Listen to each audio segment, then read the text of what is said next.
Hello students, नमस्कार। Welcome to my YouTube channel computer science with Satish. आज मैं आपके सामने नए वीडियो के साथ हूँ। इस वीडियो में हम लोग डिस्कशन करेंगे मीन टर्म और मैक्स टर्म के बारे में, और आगे चल के हम लोग के मैथ को सॉल्व करने की कोशिश करेंगे, यानी मिनिमाइजेशन ऑफ एक्सप्रेशन करेंगे हम लोग यहाँ पे। हम लोग जो वीडियो बना रहे हैं, इसके पहले मैंने एक वीडियो बनाया था, वो बूलियन अलजेब्रा पे था। उसी का कंटिन्यूएशन ये वीडियो है। तो ये हम लोग कई बार ये क्वेश्चंस आपके एग्जाम में आते हैं और आना ही है क्वेश्चन। तो ये जो मेन टर्म और मैक्स टर्म आप समझ जाएंगे अच्छे से, तो आगे आप बूलियन अलजेब्रा में काफ़ी अच्छा कर सकते हैं। तो चलिए हम लोग शुरू करते हैं अपना topic mean term and max term. देखिए यहाँ पे लिखा हुआ है मीन टर्म। ईच क्या होता है mean term? What is mean term? Each individual term in SOP is called as mean term. SOP क्या है यहाँ पे?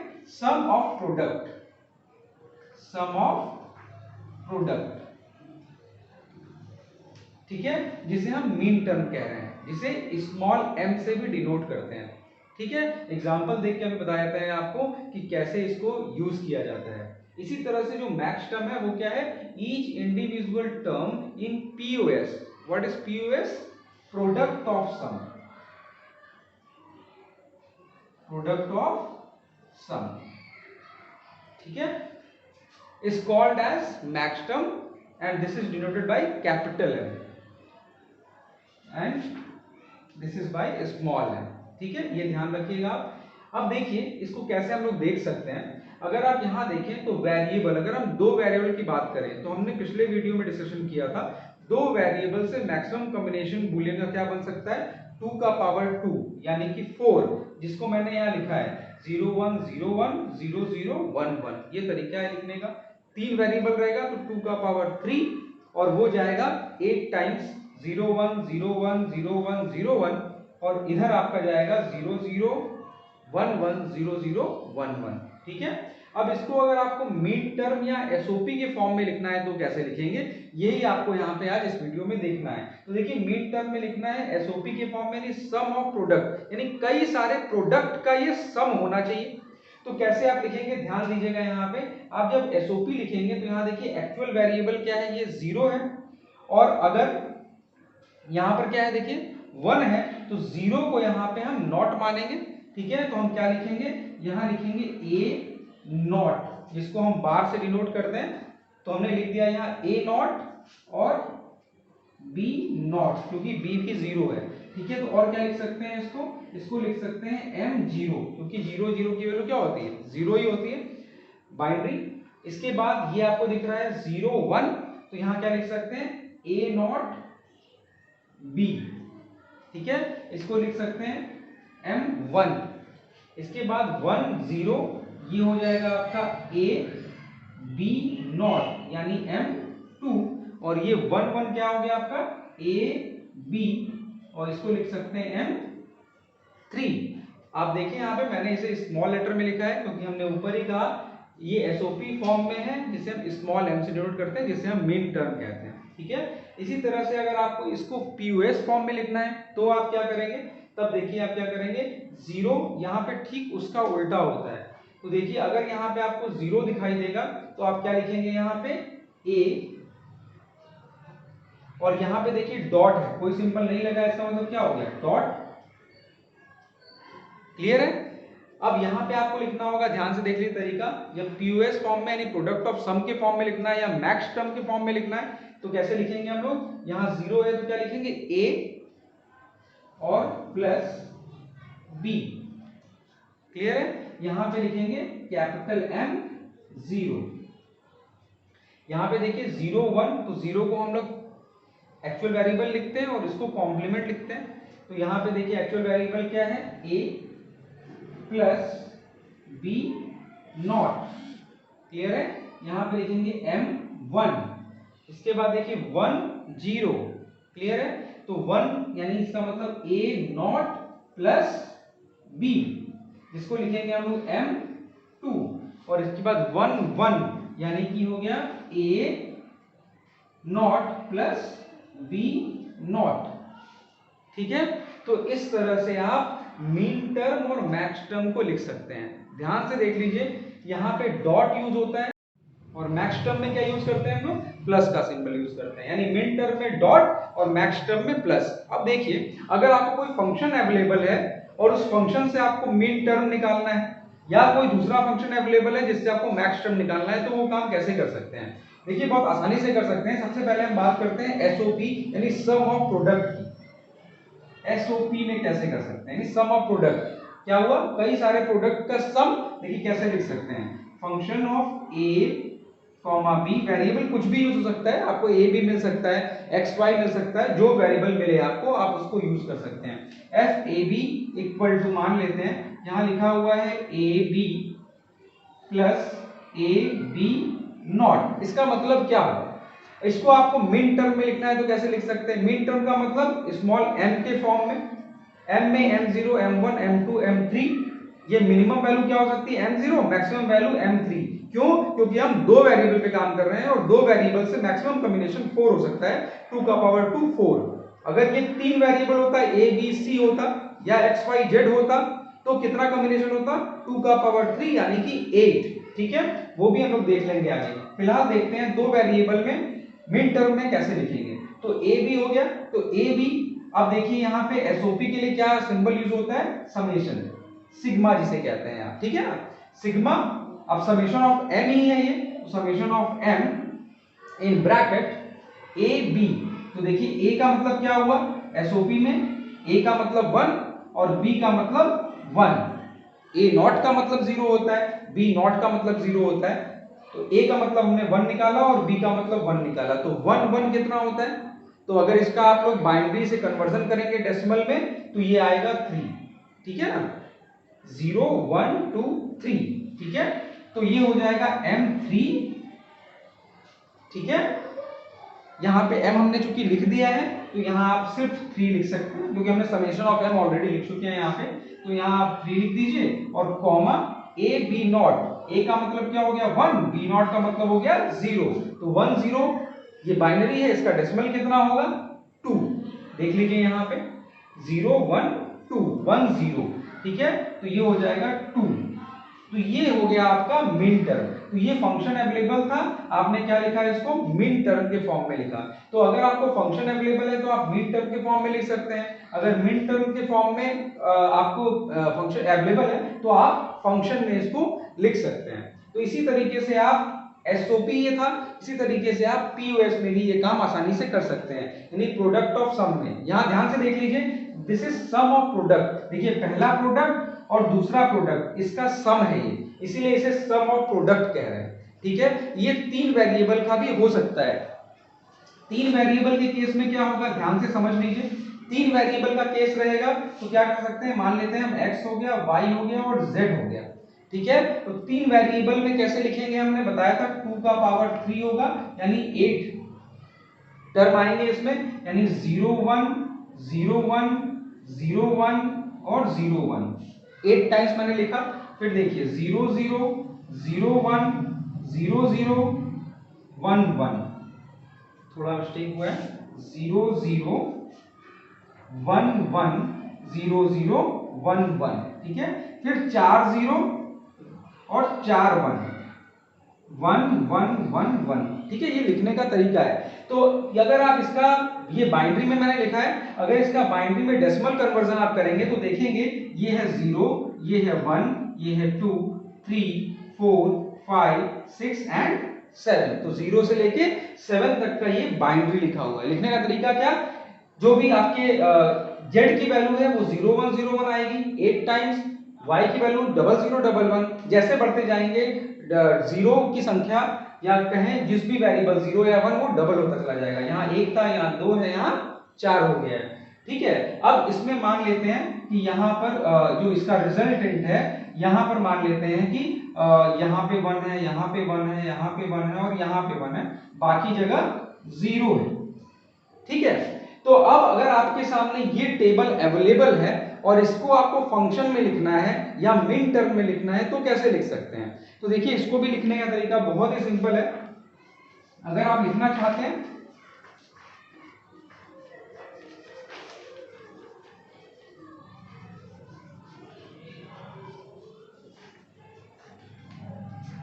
अगर इसको आप फंक्शन में लिखना चाहते हैं या मिन टर्म इसका निकालना चाहते हैं तो देखिए कैसे लिखेंगे। आप लिखेंगे f x y z, चूंकि 3 वेरिएबल था इसलिए मैंने x y z लिखा। और इसमें क्या क्या चीजें होंगी यहां पे ध्यान से देखिए, क्या क्या लिखना है हमें।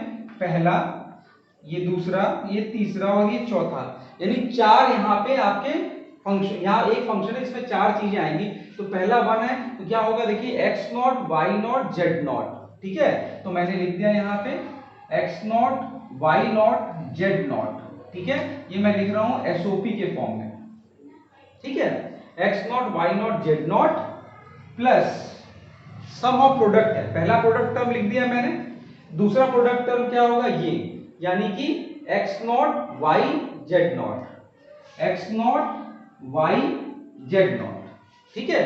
इसके बाद प्लस तीसरा term x y not z not, x y not z not plus चौथा term x y z not, x y z not. Clear है। तो अगर आपके सामने ये फंक्शन अवेलेबल है तो इसका भी आप मिन टर्म निकाल सकते हैं। कैसे लिख सकते हैं, summation of m equal to, अब देख लीजिए यहाँ पे x not y not z not, इसका मतलब क्या हो गया 0 0 0, यानी क्या हो गया 0, ये हो गया आपका 0 1 0 0 1 0। तो अगर आप देखें ये डेसिमल है 2 का, तो यहां पे आपने 2 लिख दिया। यहां पे आप देखें ये क्या है 0 1, ये है आपका 1 0 0। तो ये अगर आप डेसिमल देखें तो ये है डेसिमल 4 का, तो आप 4 लिख दीजिए। इसके बाद आप यहां देखेंगे तो ये है 1 1 0, ये है डेसिमल 6 का, तो यहां पे आप 6 लिख देते हैं, ठीक है। अब अगर आप देखेंगे यहाँ इस टेबल से तो बहुत आसानी से मिल जाएगा कि हमने सही लिखा है या नहीं लिखा है। तो देखिए यहाँ पे सबसे पहला हमने लिखा 0, जहां पे 1 रहता है, तो देखिए पहली बार 1 0 पर है, फिर उसके बाद 1 2 पर है, फिर उसके बाद 1 4 पर है, फिर उसके बाद 1 6 पर है। तो आपके सामने इस तरह फंक्शन अवेलेबल रहेगा, आप इसका मिन टर्म इस तरह से लिख सकते हैं, ठीक है। अब ये इसलिए भी जरूरी है क्योंकि इसके आगे जब इस फंक्शन को हम सिंप्लीफाई करेंगे के मैप के थ्रू, तो आपको इस फंक्शन को कम से कम अच्छे से समझना होगा ताकि हम इसको इंप्लीमेंट करते हुए इसका सिंप्लीफाइड वर्जन भी निकाल सकें, यानी इसको मिनिमाइज कैसे करेंगे इसको हम लोग देखेंगे के मैप में, ठीक है। तो फिलहाल तो आपको बता रहा है कि एसओपी क्या होता है और उसके फंक्शंस कैसे लिखते हैं और उसको मिन टर्म में कैसे लिख सकते हैं। तो कोई डाउट नहीं होना चाहिए। अगर आपके सामने ट्रुथ टेबल अवेलेबल है और आपको SOP form sum of product form में लिखना है, तो आप ये देखेंगे कि रिजल्टेंट 1 कहां पर है। ध्यान रखिए रिजल्टेंट 1 कहां पर है, तो 1 को आप ध्यान में रखेंगे और उसके साथ जहां कहीं भी है वेरिएबल, अगर 0 है तो उसको कॉम्प्लीमेंट फॉर्म में लिखेंगे, अगर 1 है तो एक्चुअल फॉर्म में लिखेंगे। इतना काम करके आप एसओपी बना लीजिएगा, फंक्शन बना लीजिएगा और उसी के साथ आप उसका मिन टर्म, यानी जहां भी 1 1 है वहां पर आप उसको समेशन के फॉर्म में मिन टर्म में भी आप इस तरह से लिख सकते हैं, ठीक है। तो ये तो हो गया आपका मिन टर्म, ठीक है। अब इसी के साथ अगर मैक्स टर्म में आपको चीजें लिखनी है 3 वेरिएबल में, तो वो भी आप देख सकते हैं। इसको हम मिटा देते हैं। मैक्स टर्म का मतलब क्या हो गया, मैक्स टर्म या product of sum POS form में, तो यही आपके सामने मान लीजिए ट्रुथ टेबल अवेलेबल है। अब इसी के साथ आपको प्रोडक्ट ऑफ सम फॉर्म में लिखना है, तो क्या करेंगे, तो मैंने बताया सम ऑफ प्रोडक्ट फॉर्म में आपको 1 ध्यान रखना है और प्रोडक्ट ऑफ सम के फॉर्म में आपको 0 पे ध्यान रखना है, ठीक है।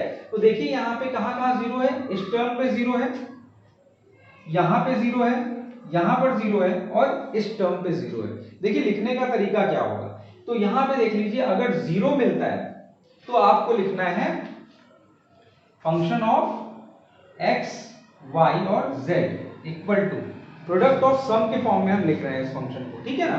तो यहां आपको अगर 0 मिलेगा तो आप याद कीजिए वहां पे क्या लिखते थे हम, 0 का मतलब वहां कॉम्प्लीमेंट होता था, यहां पर 0 का मतलब एक्चुअल वेरिएबल होता है। बस यही डिफरेंस आप ध्यान रखिएगा तो आपको बहुत आसानी से ये बन जाएगा। देखिए यहां पे आपको क्या लिखना है, x, वहां पे डॉट यूज करते थे, यहां पे प्लस का यूज करेंगे, x dot y dot z, इसे हम एक्स वाई जेड भी लिख सकते हैं, ठीक है, अगर इसको लिखना होता तो, लेकिन यहां पर तो इसे हमें लिखना नहीं है, हमें किसको ध्यान में रखना है, जीरो को ध्यान में रखना है। तो देखिए यहां पे क्या है, एक्स वाई जेड नॉट, ठीक एसओपी का उल्टा। क्यों उल्टा, क्योंकि जीरो को हम लोग यहाँ पे कॉम्प्लीमेंट, वहां पे कॉम्प्लीमेंट लेते थे, यहां पे हम सीधा सीधा एक्चुअल वेरिएबल लेंगे, ठीक है ना। तो जीरो का मतलब क्या हो गया, x plus y plus z not, x plus y plus z not. ध्यान रखिएगा, इसी को अगर हमको लिखना होता एसओपी के फॉर्म में तो हम लिखते x dot y dot x not dot y not dot z लिखते हैं यहाँ पे, ठीक है ना। यहाँ पे क्या लिखेंगे, x plus y plus z not, ये हो गया पहला टर्म, और बीच में क्या होगा, प्रोडक्ट। अब दूसरा टर्म देखिए यहाँ पे, ये टर्म है आपका क्या, फिर से x, ये है आपका y नॉट और z नॉट, यानी plus y not plus z not, ठीक है। इसके बाद तीसरा टर्म यहां पे हो गया, ये हो जाएगा x not y plus z not, और उसके बाद लास्ट में ये है, यानी ये हो गया x not y not z not, ठीक है, x not y not plus z not. तो देखिए ये लिखने का तरीका है, हमने क्या देखा यहाँ पे देखा कहां का रिजल्टेंट जीरो है, उसको पकड़ा हमने, उसके बाद हमने फंक्शन के जो टर्म है उसको लिखना चालू किया, और जीरो को हम क्या मानते हैं, एक्चुअल वेरिएबल, और वन को कॉम्प्लीमेंट। ये ध्यान रखना है आपको मैक्स टर्म या पीयूएस के केस में, ठीक है। अब इसको आपको अगर लिखना है आपको मैक्स टर्म के फॉर्म में, तो वहां पे सिग्मा यूज करते हैं एसओपी में, यहां पर पीओएस में पाई यूज करते हैं, ठीक है, पाई। अब यहां पे क्या लिख सकते हैं, टर्म आप चार है यहां पे, तो बस, तो यहां पे आप देख लीजिए जीरो वाले को लिखना है, यानी कि 1 3 5 और 7, 1 3 5 और 7। अगर यहां भी आप देखें, अगर लिखना चाहें यहां से, तो आप x को क्या हम लोग मानते हैं, यहाँ पे जेड नॉट जहां पर है वहां 1 है, और जहां एक्चुअल वेरिएबल लिखा है वहां पे 0 है, तो यहां पे लिख सकते हैं 0 0 1। तो 0 0 1 का डेसिमल कितना होता है, 1, इसलिए हमने यहाँ पे 1 लिखा। तो यहाँ पे देखिए 0 1 1, नॉट को 1 लिखते हैं, एक्चुअल वेरिएबल को 0 लिखते हैं, तो 0 1 1 यानी 1 2 यानी 3, देखिए 3 यहाँ पे हमने लिख दिया, 0 1 1 डेसिमल होता है 3 का, इसलिए हमने यहाँ 3 लिखा। यहाँ पे देखिए ये हो गया आपका 1 0 1, ये डेसिमल होता है 1 0 1 5 का, तो देखिए 5 लिखा हुआ है। अब यहाँ देखिए क्या है, 1 1 और 1, ये डेसिमल होता है 7 का, तो देखिए 7 यहाँ पे लिखा हुआ है, ठीक है। तो बस थोड़ा सा डिफरेंस है एसओपी और पीयूएस में। तो आप इस तरह से ट्रुथ टेबल बनाइएगा, और कहीं पर भी 1 लिख लीजिएगा, या कहीं पर भी 0 लिख करके उसका फंक्शन बनाइएगा, ठीक है। तो जब आप एसओपी के फंक्शंस बना लेंगे और उसको मिन टर्म में लिख लेंगे, अगर आप पीयूएस के फंक्शंस बना लेंगे उसको मैक्स टर्म में लिख लेंगे, तो ये आपको पूरा मिन टर्म, मैक्स टर्म और फंक्शन क्लियर हो जाएगा। इतनी चीजें अगर क्लियर हो जाएंगी तो हम लोग फिर समझेंगे कि इसको मिनिमाइज कैसे करते हैं अपने के मैप के थ्रू। उम्मीद है आपको मिन टर्म और मैक्स टर्म समझ में आया होगा। Thank you very much.